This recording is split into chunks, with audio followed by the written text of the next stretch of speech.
22 March 1971 দিনটি ছিল সোমবার। এদিন লাগাতার অসহযোগ আন্দোলনের 21তম দিবস। গত 21টি দিন যাবৎ বাংলার মানুষ মরণপণ সংগ্রামের মধ্য দিয়ে পরিপূর্ণ স্বাধীনতা অর্জনের লক্ষ্যে ঐক্যবদ্ধ হয়েছে এবং সংখ্যাগরিষ্ঠের ভোটে নির্বাচিত নেতার বৈধ নির্দেশসমূহ বাস্তবায়ন করে এই প্রথমবারের মতো এ সত্য প্রমাণ করেছে যে বাঙালি জাতি স্বশাসন নিশ্চিত করতে জানে।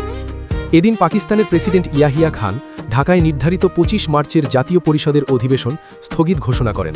প্রেসিডেন্ট ইয়াহিয়ার পক্ষ থেকে বলা হয়, পাকিস্তানের দুই অংশের রাজনৈতিক দলগুলোর মধ্যে ঐক্যমত্যের পরিবেশ সম্প্রসারণের সুযোগ সৃষ্টি করতে এই পদক্ষেপ নেওয়া হয়েছে। এর আগের দিন অর্থাৎ 21 মার্চ ভুট্টো এসেছে 12 জন উপদেষ্টা নিয়ে। মিলিটারি দ্বারা কড়াকড়ি সিকিউরিটি প্রহরায় প্লেন থেকে নেমে হোটেল ইন্টারকনে যান, যে এসেই ভুট্টো ইয়াহিয়ার সঙ্গে 2 ঘণ্টা মিটিং করেন। সকালে প্রেসিডেন্ট ভবনে এক ঐতিহাসিক বৈঠক হয়, যেখানে শেখ মুজিবুর রহমান এবং জুলফিকার আলী ভুট্টো উপস্থিত ছিলেন। সোয়া 1 ঘণ্টার বৈঠকের পর শেখ মুজিবুর রহমান সাংবাদিকদের বলেন, আমাদের আন্দোলন চলছে, লক্ষ্য অর্জিত না হওয়া পর্যন্ত আন্দোলন অব্যাহত থাকবে। দুপুরে কড়া সামরিক পাহারায় হোটেলে ফিরে ভুট্টো তার উপদেষ্টাদের নিয়ে বৈঠক করেন। হোটেলের বাইরে ভুট্টো বিরোধী বিক্ষুব্ধ জনতা স্লোগান দেন।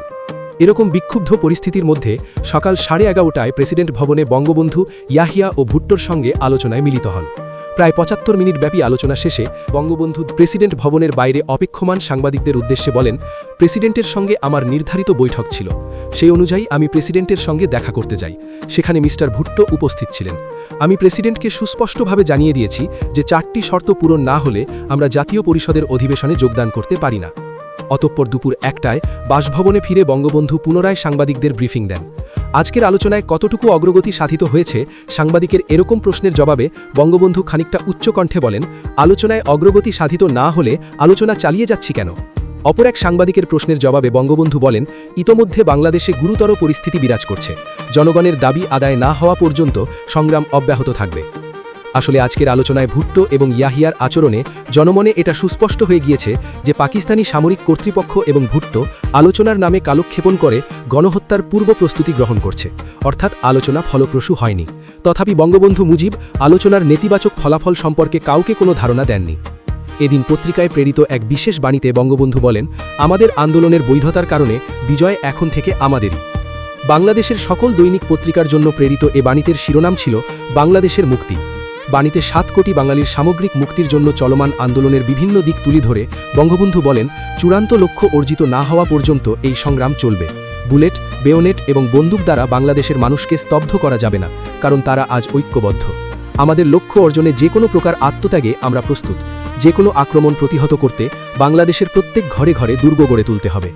সংগ্রামী জনতার উদ্দেশ্যে প্রদত্ত বাণীটিতে রয়েছে পাকিস্তানি সামরিক বাহিনী কর্তৃক আসন্ন গণহত্যার চক্রান্ত প্রতিহত করার এবং প্রস্তুতি গ্রহণের সতর্ক সংকেত।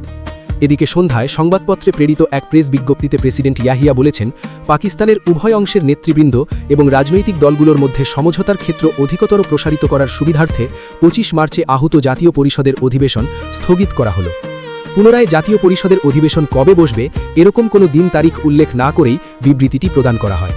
এদিকে রাজধানী ঢাকায় অবস্থানরত পশ্চিম পাকিস্তানের 3টি পার্লামেন্টারি গ্রুপের নেতৃবৃন্দ ওয়ালি খান, দৌলত আনা এবং মুফতি মাহমুদ প্রেসিডেন্টের এই সিদ্ধান্তে চরম অসন্তোষ প্রকাশ করে এক যৌথ বিবৃতিতে বলেন, আমরা এখনও বিশ্বাস করি যে কোনো রকম জাতীয় ইস্যুতে আলোচনার এবং মীমাংসার সর্বাপেক্ষা উত্তম স্থান হচ্ছে জাতীয় পরিষদ। প্রেসিডেন্টের সঙ্গে আলোচনায় তারাও বুঝেছিলেন যে ইয়াহিয়া খান শান্তিপূর্ণ রাজনৈতিক আলোচনার ভিত্তিতে সমস্যার সমাধানে আন্তরিক নন। ন্যাশনাল ডেস্ক, দৈনিক সূর্যোদয়।